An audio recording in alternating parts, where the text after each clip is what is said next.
সুপ্রিয় শিক্ষার্থীরা, আশা করি সবাই সুস্থ ও নিরাপদে আছো। ফেনী সরকারি কলেজের সুযোগ্য অধ্যক্ষ প্রফেসর বিমল কান্তি পাল স্যারের উদ্যোগে তোমাদের জন্য অনলাইন ক্লাসের ব্যবস্থা নেওয়া হয়েছে। আজকের অনলাইন ক্লাসে তোমাদের সবাইকে শুভেচ্ছা ও স্বাগতম। আমি মর্জিনা আক্তার মুনমুন, প্রভাষক বাংলা।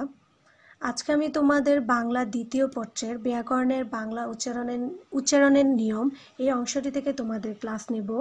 আশা করি তোমরা ধৈর্য ও মনোযোগ সহকারে ক্লাসটি দেখবে। শুরুতে আমি তোমাদের বাংলা দ্বিতীয় পত্রের প্রশ্ন কাঠামো সম্পর্কে কিছু কথা বলি।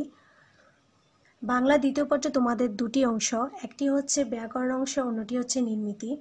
ব্যাকরণ অংশ থেকে তোমাদের 30 নম্বর এবং নির্মিতি থেকে তোমাদের 70 নম্বর এবং সর্বমোট তোমাদেরকে 100 নম্বরের উত্তর করতে হবে। ব্যাকরণ অংশ থেকে 6টি প্রশ্ন থাকবে, প্রত্যেকটি প্রশ্নের বিকল্প প্রশ্ন আবার দেওয়া থাকবে এবং তোমাদেরকে 6টা প্রশ্নের উত্তরই করতে হবে।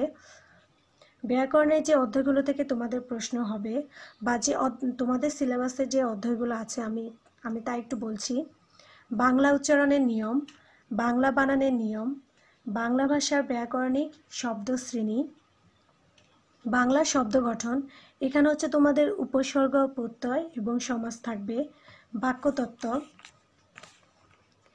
বাংলা ভাষার অপপ্রয়োগ ও শুদ্ধ প্রয়োগ।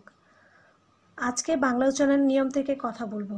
এখানে দু ধরনের তোমাদের প্রশ্ন থাকবে, একটি হচ্ছে বর্ণনামূলক প্রশ্ন এবং প্রশ্ন কীরকম হয় সেটা আমি বলছি। যেমন হতে পারে অধ্বনি উচ্চারণের 5টি নিয়ম উদাহরণসহ লেখো, সংবৃত অধ্বনি উচ্চারণের 5টি নিয়ম উদাহরণসহ লিখো, কিংবা বফলা উচ্চারণের 5টি নিয়ম উদাহরণসহ লিখো। এভাবে হচ্ছে তোমাদের বর্ণনামূলক প্রশ্ন থাকবে, এখান থেকে তোমাদেরকে উদাহরণসহ তোমাদেরকে উত্তর করতে হবে। এবং অথবা দিয়ে আরেকটা প্রশ্ন থাকবে, সেটা হচ্ছে যে কোনো 5টি শব্দের উচ্চারণ লেখো। এখানে তোমাদের সর্বমোট 8টা বানান লেখা থাকবে, 8টা বানান থেকে তোমরা যে কোনো 5টির তোমরা সঠিক উচ্চারণটা লিখবে। যেহেতু আজকে তোমাদের বিষয় হচ্ছে বাংলা উচ্চারণের নিয়ম, তাই শুরুতে আমরা উচ্চারণ কি এবং কেন উচ্চারণ শেখা দরকার এই বিষয়ে আমি কিছু কথা বলবো। ধ্বনি উৎপাদন পদ্ধতিকে আমরা মূলত কি বলি? উচ্চারণটা বলে থাকি। পৃথিবীর অনেক ভাষার মতো কিন্তু বাংলা ভাষায়ও বানান ও উচ্চারণের তারতম্য দেখা যায়। বানান ও উচ্চারণের এই তারতম্যের কারণে অনেক শব্দের উচ্চারণের ক্ষেত্রে কিন্তু আমরা বিভ্রান্তি অনেক সময় দেখতে পাই। তাই কিন্তু প্রমিত উচ্চারণটা আমাদের দরকার এবং প্রমিত উচ্চারণের নিয়মগুলো আমাদের জানা একান্তই জরুরি। আমরা আবার দেখতে পাই যে একটা বর্ণের ক্ষেত্রে অবস্থান ভেদে উচ্চারণের পার্থক্য দেখা যায়, যে এক এক জায়গায় সেটা বসলে উচ্চারণটা এক এক রকম হচ্ছে। আবার এটাও দেখি অভিন্ন উচ্চারণ, মানে হচ্ছে উচ্চারণটা একই রকম থাকবে কিন্তু বর্ণ হবে 2টো বা 3টা।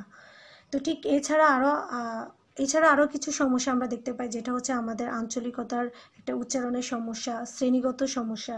ঠিক এই সমস্যাগুলোর কারণেই দেশের সর্বসাধারণের অনুশীলনের লক্ষ্যে কিন্তু একটা প্রমিত উচ্চারণ প্রণীত হয়েছে, নিয়মাবলী আমরা যেটা দেখতে পাই। এবং এই কাজটা বাংলা একাডেমি করে থাকে এবং বাংলা একাডেমি থেকে অনেক ধরনের বই বের হয়, যেটা হচ্ছে বাংলা উচ্চারণ অভিধানের উপরে। স্বরধ্বনি উচ্চারণের প্রতীক। আমরা উচ্চারণের ক্ষেত্রে সর্বপ্রথম আমাদের যে বিষয়গুলো আমাদের জানা দরকার বা যেগুলো আমরা শিখব সেটা হচ্ছে স্বরধ্বনি উচ্চারণের প্রতীক, ব্যঞ্জনধ্বনি উচ্চারণের প্রতীক, এরকম আরও অনেকগুলো ধ্বনি, যেটা হচ্ছে উচ্চারণের ক্ষেত্রে সবার আগে আমাদের এটা জানতে হবে। এবং আমরা যদি এটা জানতে পারি তাহলে আমরা সঠিকভাবে লিখতে এবং পড়তে এবং বলতে পারবো।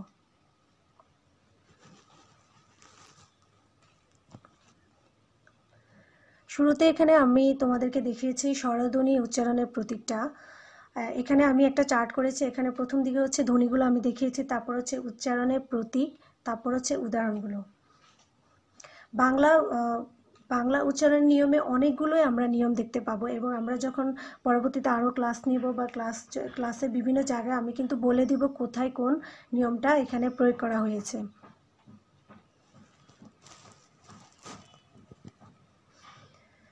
এখানে তোমরা শুরুতে খেয়াল করো যে একেবারে শুরুতে যে অধ্বনিটা দেওয়া আছে, হ্যাঁ, অধ্বনিটা উচ্চারণটা আমরা দুইভাবে পাই, একটা হচ্ছে অবিবৃত ও আরেকটা হচ্ছে অসংবৃত। এবার আসি বিবৃত এবং সংবৃতটা আসলে কি। যেখানে কোনো শব্দে যদি অটা ব্যবহৃত হয় সেক্ষেত্রে আমরা দু ধরনের উচ্চারণ পেয়ে থাকি। হ্যাঁ, একটা হচ্ছে যদি স্বরে অটার উচ্চারণটা যদি স্বরের মতোই হয় কোনো পরিবর্তন না হয় উচ্চারণটা কোনো শব্দে প্রয়োগের ক্ষেত্রে, সেটাকে আমরা বলবো বিবৃত উচ্চারণ। আর যদি স্বরেও অটার উচ্চারণটা যদি পরিবর্তন হয়ে যায়, পরিবর্তন মানে হচ্ছে এটা ও এর মতো হবে, স্বরবর্ণ ও এর মতো হলে সেটাকে আমরা বলবো সংবৃত উচ্চারণ। এখানে উদাহরণ দিয়ে আমি তোমাদেরকে দেখিয়েছি।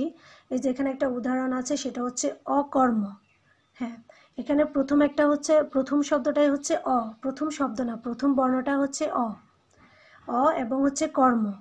তো এখানে দেখো স্বরেওটা ঠিক কি স্বরের মতোই বসে গিয়েছে, এখানে কোনো পরিবর্তন হয়নি। তার মানে এখানে হচ্ছে বিবৃত নিয়মটা এখানে প্রয়োগ করা হয়েছে।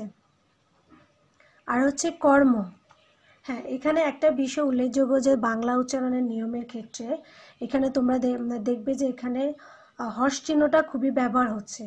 কারণ এখানে বাংলা উচ্চারণের খুবই গুরুত্বপূর্ণ একটা বিষয় হচ্ছে তোমাদের হর্ষ বা হসন্ত ব্যবহার। এবং হসন্ত কখন ব্যবহার হয় সে ব্যাপারটা আমি তোমাদেরকে বলছি। আমরা একটা শব্দে অনেকগুলো সিলেবাল পাই বা অনেকগুলো শাসাঘাত আমরা পাই। যেমন হচ্ছে এখানে অকর্ম, এখানে আমরা তিনটা পাচ্ছি, একটা হচ্ছে অ, একটা হচ্ছে কর, একটা হচ্ছে ম। যখনই কোনো সিলেবাল যখন এখানে শাসাঘাত পড়বে তখন তার উচ্চারণ যদি শেষে যদি অ হয় তখন সেক্ষেত্রে কোনো হর্ষচিহ্ন বা হসন্ত বসবে না। কিন্তু সিলেবালে যেখানে শেষ হবে সিলেবাল উচ্চারণে যদি কোনো ব্যঞ্জন বর্ণের উচ্চারণ আমরা পাই, হ্যাঁ, সেক্ষেত্রে কিন্তু হর্ষচিহ্নটা বসবে। এই যে এখানে দেখো অ কর, করের পরে একটা কর, এখানে একটা সিলেবাল এবং এখানে কিন্তু কর মানে রর উচ্চারণ হচ্ছে পরে, এই জন্য এখানে একটা হর্ষচিহ্ন বসছে। আর হচ্ছে এখানে আরেকটা বিষয় হচ্ছে উচ্চারণের ক্ষেত্রে তোমার এই যে রেফ যেটা আছে সেটা কিন্তু রয়ে রূপান্তর হয়ে যায়, রেফটা পরিবর্তন হয়ে যায়। আমরা জানি রয়ের একটা রূপ হচ্ছে রেফ রফলা, তাই এখানে এই পরিবর্তনটা হচ্ছে। এরপর হচ্ছে ম, এখানে ম, এখানে খেয়াল করবে ম লাস্টে কিন্তু একটা আমরা শেষে অ উচ্চারণ পাচ্ছি, যার কারণে ময়ের এখানে আর হর্ষ চিহ্নটা হচ্ছে না। আর অকর্ম যেখানে অটা পরিবর্তন হয়নি, এই কারণে এটাকে বিবৃতের উদাহরণ আমরা বলতে পারছি। পরের উদাহরণটা আমরা খেয়াল করি, সেটা হচ্ছে অভিসার। হ্যাঁ, অভিসার। তো এখানে তোমরা খেয়াল করলে দেখবা যে অটা এখানে পরিবর্তন হয়ে ওতে হয়ে যাচ্ছে, ও হয়ে যাচ্ছে, মানে স্বরে অটা ও হয়ে যাচ্ছে। তার মানে এটাকে আমরা সংবৃতের উদাহরণ বলতে পারি, যেখানে আমরা অভিসার বলি না, আমরা বলি অভিসার।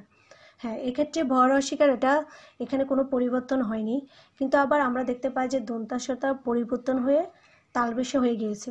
তোমরা পরবর্তীতে আমি নিয়মগুলো যখন দেখাবো তোমরা এটা দেখতে পাবে যে দন্তাস্ব থাকলে সেটা তালবেশে হয়ে যায়। কিছু ব্যতিক্রম ছাড়া সব ক্ষেত্রেই বানানে উচ্চারণের ক্ষেত্রে দন্তাস্বটা তোমার তালবেশে হয়ে যাবে। আর এখানে হচ্ছে সার, সারের ক্ষেত্রে আমরা এখানে র উচ্চারণ পাচ্ছি, সিলেবাল ভাঙছে এখানে, যেখানে আমরা এখানে রটা পাচ্ছি, যার কারণে এখানে হর্ষচিহ্নটা বসবে। যদি আমরা সা র বলতাম তাহলে হচ্ছে হর্ষচিহ্ন দেওয়ার প্রয়োজন পড়তো না, কিন্তু আমরা উচ্চারণটা সারও বলি না, আমরা বলি সার। এরপর এখানে আমি দীর্ঘইকার দেখিয়েছি, মাঝখানে আরও দুটো স্বরবর্ণ রয়ে গিয়েছে, স্বরেয়া এবং রস্বই। এই দুটো আমি তোমাদেরকে দেখাইনি কারণ এগুলো কোনো পরিবর্তন হয় না, যেভাবে থাকে ঠিক ওভাবেই আমরা উচ্চারণের ক্ষেত্রে এগুলো লিখব। কিন্তু দীর্ঘই ক্ষেত্রে এটা দেখিয়েছি কারণ দীর্ঘইর ক্ষেত্রে উচ্চারণটা হয়ে যাবে রস্বইকার মতো। তোমরা জানো যে আমরা রস্বই দীর্ঘই বানানে যেটা লিখি না কেন উচ্চারণটা কিন্তু রস্বইকারই হয়, যার কারণে এটা আমি তোমাদেরকে দেখিয়েছি। রস্বইটা এখানে দীর্ঘইটা এখানে রস্বইকার হয়েছে। এবার তোমরা উদাহরণ দিয়ে খেয়াল করো, ইশিকা। হ্যাঁ, ইশিকা, এখানে তিনটা সিলেবাল, ইশিকা। হ্যাঁ, প্রথমটা হচ্ছে দীর্ঘই, কিন্তু সেটা বলেছি নিয়মের অনুসারে সেটা রস্বই হয়ে যাবে। এবং শি, এখানে মধ্যাহ্নাংশ আছে, সেটাও তালবেশ হয়ে যাবে। তোমার এটা নিয়ম বাংলা উচ্চারণের ক্ষেত্রে মূর্ধন্যাস দন্তাস তালবেশ তিনটাই কিন্তু তালবেশ হয়ে যায়। কিছু কিছু ক্ষেত্রে আমরা শুধু দন্তাসের ব্যবহারটা পাই, সেটা তোমরা পরবর্তীতে দেখবে। আর কা, আর এখানে প্রত্যেকটা সিলেবালের পর উচ্চারণ করার পরে কিন্তু কোথাও আমরা তোমাদের প্রত্যেকটা অ হচ্ছে, যেমন রস্বি শি কা, কোথাও কিন্তু এখানে ব্যঞ্জন বর্ণের উচ্চারণ তো আমরা পাচ্ছি না, সেক্ষেত্রে এটা আর এখানে কোনো হর্ষচিহ্ন বসেনি। ঠিক রস্যাউটা আমি দেখাইনি তোমাদেরকে কারণ রস্যাউর ক্ষেত্রেও কোনো পরিবর্তন হবে না। এরপর আসি দীর্ঘাউর ক্ষেত্রে। দীর্ঘাউর ক্ষেত্রে তোমরা দেখবে যে দীর্ঘাউটা রস্যাউতে পরিবর্তিত হয়ে যায়, যেমন হচ্ছে 69। হ্যাঁ, এখানে দীর্ঘাউটা রস্যাউ হয়ে গিয়েছে, তারপর এখানে ওকার হয়েছে উনো, তারপর দন্তাস্বটা আবার তালবেশ হয়ে গিয়েছে 70। এখানে ত উচ্চারণ হচ্ছে, এই কারণে হস্টিন্য। ঠিক তোর ক্ষেত্রেও এখানে হস্টিন্যটা বসেছে। এরপর আমরা রির ক্ষেত্রে দেখি। রিটা হচ্ছে, রিটা আমরা কি উচ্চারণ করি? আমরা রিটা বলি রস্য ইকার বলি। যেমন হচ্ছে তোমরা ঋতু দেখো, ঋতুটাকে আমরা লিখছি হচ্ছে রস্য ইকার দিয়ে ঋতু। এটা অনেক সময় রিকারটা রিকারও থেকে যায়, যেমন হচ্ছে তৃণ, আমরা তৃণ বলি, সেক্ষেত্রে রিকারটা থেকে যাবে। এরপর আসো একারে। একারেও আমরা দেখতে পাই কখনো একারের উচ্চারণটা একারের মতো হচ্ছে, আবার কখনো হয়ে যাচ্ছে। যেমন এখানে হচ্ছে এরে, এর ক্ষেত্রে কোনো পরিবর্তন হচ্ছে না, এটা কিন্তু একারের মতোই হচ্ছে। আবার হচ্ছে হয়ে যাচ্ছে, যেটা হচ্ছে বিবৃত উচ্চারণ। সেখানে আমরা দেখতে পাই যে তোমরা দেখো এক, আমরা কিন্তু এখানে কি এক বলি না বা একও বলি না, এক বলি। তোমাদেরকে আবারও বলছি, প্রত্যেকটা সিলেবালের বা যেখানে আমরা থামবো, শ্বাসাঘাত পড়বে, সেখানে যদি অধ্বনি উচ্চারিত না হয়, ব্যঞ্জনান্ত হয়, মানে ব্যঞ্জন বর্ণের উচ্চারণটা হয়, সেক্ষেত্রে হস্টিন্যটা বসে। যেমন এখানে এক, কর উচ্চারণটা পাচ্ছি, সেজন্য হস্টিন্য বসছে। এরপরে তোমরা দেখো ওই, ওই আমরা ওই এভাবে লিখি, কিন্তু ওইটা মূলত হচ্ছে ও এবং রস্বইর দুইটারই যোগফলে হচ্ছে ওই, ঐরাবত। এখানে তোমরা দেখো ওইটা ভেঙে যাবে উচ্চারণ লেখার ক্ষেত্রে, তোমরা এটা লিখবে ওই রা বত। এখানে তিনটে সিলেবাল, বতের শেষে তটা হচ্ছে তোমার ব্যঞ্জন বর্ণের উচ্চারণটা আমরা পাচ্ছি, যার কারণে সেখানে হচ্ছে হস্টিন্যটা বসেছে। এরপরে ওর ক্ষেত্রে আমরা ও এবং রস্যাউ দুইটারই কি, দুটার মিলিত রূপটা হচ্ছে ও। এখানে দেখো ও সদি, আগে বলেছি মদিনাস্য থাকলে সেটা তালবেশে রূপান্তর হয়ে যাবে। এটা হচ্ছে স্বরধ্বনিগুলোর প্রতীক। এরপরে হচ্ছে আমরা ব্যঞ্জনধ্বনির প্রতীকগুলো দেখব। ব্যঞ্জনধ্বনির ক্ষেত্রে আমি শুরুতেই হচ্ছে তোমাদেরকে নিয়টা দেখাচ্ছি।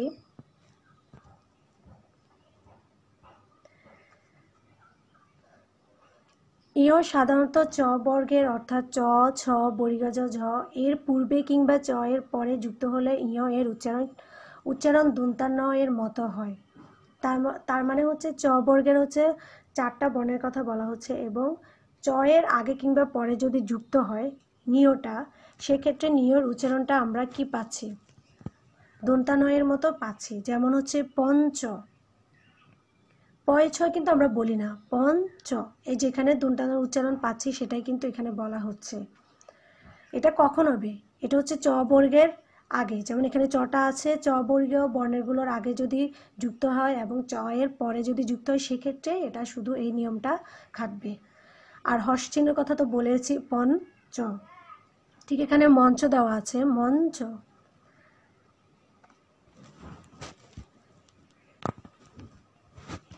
এরপরে তোমরা মূর্ধন্যর কথা মূর্ধন্য খেয়াল করো। এখানে তোমাদের আমি সবগুলো দেখিয়ে নিই, শুধু শুধু যেমন ক, খ, গ, গ এগুলোর কিন্তু কোনো পরিবর্তন হয়নি, যার কারণে আমি এই ধ্বনিগুলো তোমাদেরকে দেখাইনি। এরপরে তুমি মূর্ধন্য দেখো।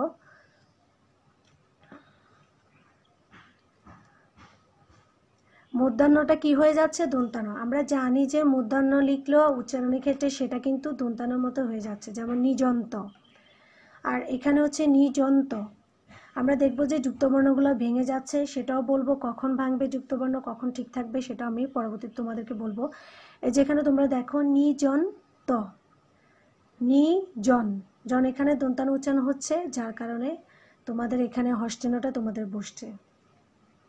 এরপরে অন্তর্জ দেখো, সেটা হচ্ছে বর্গীয় জতে রূপান্তরিত হচ্ছে, যক্ষ। হ্যাঁ, এখানে অন্তর্জটা বর্গীয় জ হচ্ছে, আর ক্ষীয়টা ভেঙে হচ্ছে ক এবং খ। ক্ষীয়রা একটা নিয়ম আছে, সেটা যদি শব্দের শুরুতে যদি ক্ষীয় বসে তখন শুধু খ উচ্চারণ হয়, যেমন হচ্ছে ক্ষমা। কিন্তু শব্দের মাঝখানে বা যদি শেষে ক্ষীয়টা যুক্ত হয় তখন কিন্তু ক এবং খ দুটোই ব্যবহৃত হয়। আর এখানে কোনো হস্যচিহ্ন বসেনি, কারণ এখানে কোনো শব্দের শেষে আমরা অটা পাচ্ছি, ব্যঞ্জনান্ত হচ্ছে না। এরপরে দেখো মদিনাস্যটা রূপান্তরিত কি হচ্ছে, তালবেশ হচ্ছে। যেমন সন্ডা, হ্যাঁ মদিনাস্য এর আগে বলেছি, এটা রূপান্তরিত হয়ে তালবেশ হবে। তারপরে এখানে হচ্ছে মধ্যাহ্ন ঢ সংযুক্ত আকার, মধ্যাহ্নটা পরিবর্তিত এখানে কি দন্তানো হয়ে গিয়েছে। আর সন, এটা হচ্ছে কি একটা সিলেবাল আছে ডা। এরপরে তোমরা দন্তাসের ক্ষেত্রে আমরা দেখি, দন্তাস আমি কি বলেছিলাম আগে বলেছি, মদিনাস্য দন্তাস্য সবগুলোর ক্ষেত্রে এখানে কি হবে, তালবেশ হয়ে যাবে। এই যে দেখো সংবেদনা, হ্যাঁ। আর অনুস্বার থাকলে এটা পরের লাইনে তোমরা দেখতে পাবে, যদি অনুস্বার থাকে সেটা কি হবে, উঁ হবে। হ্যাঁ সংবেদনা, হ্যাঁ আমরা কিন্তু সংবেদনা বলি না, আমরা সংবেদনা বলি। এরপর হচ্ছে অনুস্বারটা উঁ হবে, সেটা আগে তোমাদের উদাহরণ বলেছি, যেমন হচ্ছে হংস, হং অনুস্বার উম হবে এবং দন্তাস তালবেশকার হয়ে যাবে হং। এখানে অনুস্বার উচ্চারণ হচ্ছে, যখন এখানে হস্তিন্য বসছে। এরপরে তোমরা খণ্ডত্ব দেখো, খণ্ডত্ব হচ্ছে এখানে ত হবে, খণ্ডত্ব তোমাদের ত এর রূপান্তর হবে, যেমন হচ্ছে সাক্ষাৎ। হ্যাঁ ক্ষীয়টা হচ্ছে আমি বলেছি মাঝখানে কিংবা শেষে থাকলে এটা ক এবং খ হয়ে যায় এবং এটা ভেঙে যাবে, সাক্ষাৎ। এবার আসি হচ্ছে বিবৃত অধ্বনি উচ্চারণের নিয়ম। আগে তোমাদেরকে বলেছি কোনটা বিবৃত কোনটা এবং সংবৃত। বিবৃত হবে যেটা স্বরেয়টার উচ্চারণ যেখানে কি স্বরেয়র মতো হবে, সেটা হচ্ছে বিবৃত উচ্চারণ। প্রথমটা দেখো, আদ্য অ এর পরে যদি অ আ এ কিংবা ও থাকে তাহলে আদ্য অ এর উচ্চারণ অবিকৃত হয়। আদ্য মানে হচ্ছে শব্দের শুরুতে, শুরুতে যদি অ থাকে, শুরুতে একটা অ থাকবে, তারপরে কি থাকবে স্বরেয় স্বরেয়া এ কিংবা ও থাকে, তাহলে হচ্ছে আদ্য মানে শব্দের শুরুতে অ এর উচ্চারণটা অবিকৃত হবে। আমরা অ বা যে কোনো বর্ণের ক্ষেত্রে আমরা 3 জায়গায় তো আমরা দেখতে পাবো আদ্য, মধ্য এবং অন্ত, মানে শুরুতে, মাঝখানে, মধ্য মানে মাঝখানে, অন্ত মানে শেষে। আমরা নিয়মগুলো ধীরে ধীরে তোমরা দেখতে পাবে। এই যে তোমরা উদাহরণটা খেয়াল করো, যেমন শত, হ্যাঁ স্বর পরে কিন্তু একটা অ উচ্চারিত হচ্ছে, তারপর হচ্ছে ত, আমরা কিন্তু এখানে শত বলছি না, সেটাই নিয়মটা বলছে। এখানে শব্দের শেষে এখানে আমরা অ উচ্চারণটা পাচ্ছি শত, যার কারণে এখানে কি হচ্ছে না, এটা শত হচ্ছে না। ঠিক হচ্ছে একই রূপ হচ্ছে বলা, এখানে বলাটা খেয়াল করবে যে বলা, ব অটা উচ্চারিত, আমরা অটা পাচ্ছি লা, যার কারণে এখানে কিন্তু ব্যবহার হচ্ছে না। স তো দুই জায়গায় আমরা উচ্চারণে কি পাচ্ছি, সিলেবালের পরে হচ্ছে আমরা অটা উচ্চারণ হচ্ছে, যার কারণে এখানে কোনো হর্ষ চিহ্ন দেওয়ার প্রয়োজন হয়নি। তোমাদেরকে আবারও বলছি, বাংলা উচ্চারণের ক্ষেত্রে হর্ষ চিহ্নটা বা হর্ষন্তটা ব্যবহার করা অত্যন্ত গুরুত্বপূর্ণ একটা বিষয়। তোমরা যদি এটা না ব্যবহার করো তাহলে কিন্তু উচ্চারণটা ভুল হবে। এবার তোমরা 2 নম্বর পয়েন্টটা দেখো, আদ্য অ এর পরে যদি, আদ্য মানে আবার শুরুতে, অ এর পরে যদি যুক্ত ব্যঞ্জন থাকে তাহলে আদ্য অ এর উচ্চারণ অবিকৃত হয়। অবিকৃত মানে অ এর উচ্চারণ অ এর মতোই থাকবে, এটা ওর মতো হবে না, মানে সংবৃত উচ্চারণটা হবে না। যেমন আমি উদাহরণ বলছি, রক্ত, রক্ত। এখানে দেখো রক্ত লিখতে কিন্তু আমরা সংযুক্তটা ভেঙে যাচ্ছে। এরপর হচ্ছে রক্ত বলছি না, আমরা একটা র পরে আমরা একটা অ পাই, রক্ত। হ্যাঁ এই কারণে এটা হচ্ছে যেহেতু অটা পাচ্ছি এবং সেটা এটা হচ্ছে যুক্ত ব্যঞ্জন, হ্যাঁ যুক্ত ব্যঞ্জন, এবং যার কারণে শুরুতে অ আছে, এই কারণে এটা কি পরিবর্তন হচ্ছে না। ঠিক হচ্ছে ছন্দ, ছন্দর ক্ষেত্রে আমরা পাই ছন্দ।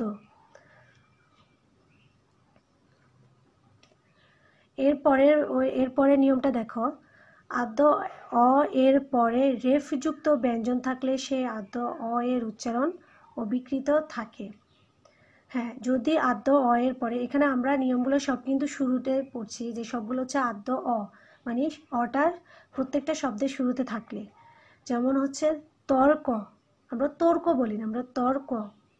আর আগে বলেছি যদি রেফ থাকে সেক্ষেত্রে রেফটা ভেঙে রয়ে রূপান্তর হবে তর্ক। ঠিক হচ্ছে মর্ম, এখানে হস্তিন্য বসছে তর, এখানে রটা উচ্চারণ পাচ্ছি মর, রটা উচ্চারণ পাচ্ছি আমরা মরও বলি না। যদি মর বলতাম সেক্ষেত্রে হসন্ত বসতো না, কিন্তু আমরা মরমও বলি না, আমরা মর্ম বলি। এরপরে নিয়মটা দেখো,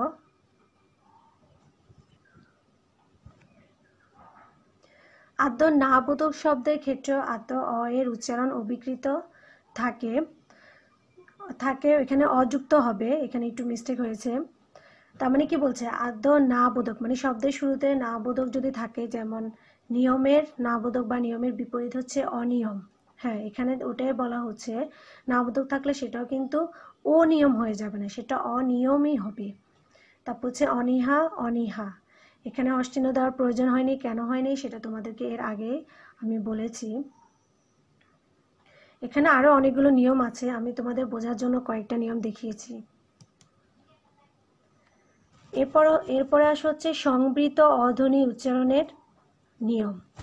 আগে যেটা বলেছি সেটা হচ্ছে বিবৃত, মানে হচ্ছে স্বরের উচ্চারণটা অই থাকবে, এবং আমি দেখেছি শব্দের শুরুর ক্ষেত্রে, যেটা শব্দের শুরুতে হয়, আদ্য নিয়মটা আমি দেখিয়েছি। এবার আমি আদ্য নিয়মের ক্ষেত্রে দেখাবো সংবৃত অধ্বনির উচ্চারণের নিয়ম, যেখানে স্বরেওটা পরিবর্তন হয়ে ও এর মতো হবে। সেখানে প্রথমটা দেখো, শব্দের আদ্য অ এর পরে যদি ক্ষীয় কিংবা গ, এটা হচ্ছে বর্গীয় এবং নিয় সংযুক্ত থাকে, তাহলে আদ্য অ এর উচ্চারণ ওকারান্ত হয়, মানে হচ্ছে অ এর স্বরের উচ্চারণটা ও এর মতো হয়ে যাবে। এটাকে আমরা সংবৃত নিয়ম বলবো। যেমন হচ্ছে কক্ষ, আমরা কক্ষ না, এটা উচ্চারণটা হবে কক্ষ, এবং ক্ষীয়টা বলেছি ভেঙে ক এবং খ হবে যদি শব্দের মাঝখানে এবং শেষে থাকে, কিন্তু ক্ষীয় যদি শব্দের শুরুতে হয় সেক্ষেত্রে ক্ষীয়র উচ্চারণটা শুধু খ হবে। হ্যাঁ, ওকার দেখতে পেয়েছো, কর উচ্চারণটা এখানে কিন্তু ওকার হয়ে যাচ্ছে, কক্ষ, কোক, এখানে একটা সিলেবাল পড়েছে তাই এখানে হস্টিন্য বসছে। ঠিক হচ্ছে লক্ষ্য, লক্ষ্যের ক্ষেত্রেও একই, লক্ষ্য। এর পরের নিয়মটা খেয়াল করো, শব্দের আদ্য অ এর পরে যদি ঋকার যুক্ত ব্যঞ্জন বর্ণ থাকে, তাহলে আদ্য অ এর উচ্চারণ সাধারণত ওকারান্ত হয়। শব্দের আদ্য, আদ্য মানে শব্দের শুরুতে, আমি বারবার বলছি আদ্য হচ্ছে এখানে শব্দের শুরুতে অ এর পরে যদি ঋকার সংযুক্ত ব্যঞ্জন বর্ণ থাকে, তাহলে হচ্ছে অটা ও হয়ে যাবে। তোমরা উদাহরণে দেখো, যেমন হচ্ছে মসৃণ লিখে, সেটা আমরা কিন্তু মসৃণ উচ্চারণ করব। হ্যাঁ, দেখছো আদ্য ম এর পরে উচ্চারণ হচ্ছে এবং দন্তাসের সাথে আমরা রিকার পাচ্ছি, সেটাই বলছে।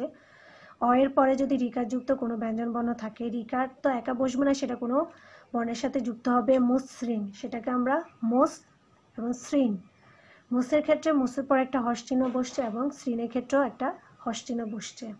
এবং যোগকৃত, এখানে কিন্তু জটা আগে বলেছি অন্তঃ জটা হয়ে যাবে বর্গীয় জ আর কৃত। আর এখানে একটা বিষয় খেয়াল করো, এখানে কিন্তু রিকারটা ভাঙেনি। হ্যাঁ, আমি সেটা বলেছি, রিকার কখনো রসিকার হতে পারে, আবার রিকারটা কখনো ভাঙবে না। হ্যাঁ, তারপর হচ্ছে যোগকৃত, যোগকৃত। পরের নিয়মটা দেখো, শব্দের আদ্য অ এর পরে জ ফলাযুক্ত ব্যঞ্জনবর্ণ থাকলে আদ্য অ এর উচ্চারণ প্রায়শ কি হয়, ওকারান্ত হয়। মানে হচ্ছে আগে হচ্ছে স্বরের পরে আগের উদাহরণের আগের নিয়মটাতে দেখেছো রিকার থাকবে, আর এখানে হচ্ছে জ ফলাযুক্ত থাকবে। যেমন হচ্ছে পদ্য, গদ্য, কন্যা, এই যে পদ্য দেখো জফলা আছে, প আর পরের বর্ণটার সাথে যুক্ত হবে, প্রথমটার সাথে না, পরেরটার সাথে জফলা যুক্ত হয়েছে, যেমন পদ্য। এবং এখানে একটা বিষয় খেয়াল করবে, যখন জফলা নিয়মগুলো বলবো সেক্ষেত্রে আমি তোমাদেরকে এটা বলবো যে জফলার কিন্তু এক এক জায়গায় এক এক রকম আমরা উচ্চারণটা পাই। যেমন এখানে কিন্তু জফলার আমরা দ্বিত্ব উচ্চারণ পাচ্ছি, পদ্য মানে দটার দুইবার উচ্চারণ। হ্যাঁ, পদ্য, এখানে পদের এখানে ভেঙেছে তাই এটা হচ্ছে হসন্ত বসেছে। তারপর হচ্ছে সেম হচ্ছে কন্যা, কোন না, কোন পরে এখানে ব্যঞ্জনান্ত হয়েছে, শ্বাসাঘাত পড়েছে, এখানে হস্টিন্য না। এরপর আসো শব্দের শুরুতে রফলাযুক্ত আদ্য অ থাকলে সেই আদ্য অ এর উচ্চারণ সাধারণত ওকারান্ত হয়। সেটা আগে বলেছি, তোমাদের রিকার থাকলে, রফলা থাকলে, এরপরে হচ্ছে জফলা থাকলে, এখন হচ্ছে রফলা থাকলে। যেমন হচ্ছে প্রকাশ, আমরা প্রকাশ বলবো না, আমরা বলবো প্রকাশ, এখানে রফলা আছে, এখানে কিন্তু আবার শুরুতে থাকবে রফলাটা, শব্দের প্রথমেই থাকবে। আগেরগুলোতে আমরা কি দেখেছি, পদ্যতে যেমন দেখেছি পয়ের পরে দয়ের সঙ্গে জফলা যুক্ত হয়েছে, তারপর রিকারও আমরা দেখেছি শব্দ শুরুতে না পরে যুক্ত হয়েছে।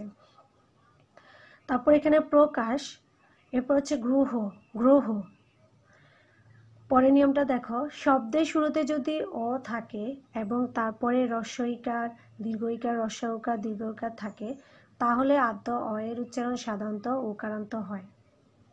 বলছে শুরুতে যদি অ থাকে এবং তারপর হ্রস্বইকার, দীর্ঘইকার। এই যে অতীত দেখো, এখানে অতীত, অতীতের তয়ের পর তয়ে কিন্তু কি হচ্ছে, দীর্ঘইকার আছে, তাই সেটা অতীত হয়েছে। আর আগে বলেছি দীর্ঘইকার থাকলে সেটা হ্রস্বইকারে রূপান্তর হবে, আর ও হয়ে গেছে কারণ এখানে হচ্ছে দীর্ঘইকার আছে, তাই এটা হচ্ছে অতীত। তারপর হচ্ছে নদী, নদীটা হয়ে গেছে নদী, আমরা নদী বলি না, দন্তানোটা দীর্ঘইকার হয়ে গেছে, মানে ও উচ্চারণ হচ্ছে, আর দয়টার সাথে এটা দীর্ঘইকার, দীর্ঘইটা হ্রস্বইকার হয়ে যাচ্ছে। আশা করি তোমরা বুঝতে পেরেছো। আজকে তোমাদের ক্লাস এই পর্যন্তই। এরপরে যদি তোমাদের কোনো স্লাইডে যদি বুঝতে সমস্যা হয়, কোথাও যদি কোনো নিয়মে যদি তোমাদের সমস্যা হয়, তোমরা অবশ্যই জানাবে। আমি পরবর্তী ক্লাসে তোমাদের প্রশ্নের উত্তর দেওয়ার চেষ্টা করব। আর তোমরা বাসায় একটু এই বিষয়গুলো একটু অনুশীলন করবে, তাহলে আশা করি তোমাদের কোনো রকমের আর সমস্যা হবে না।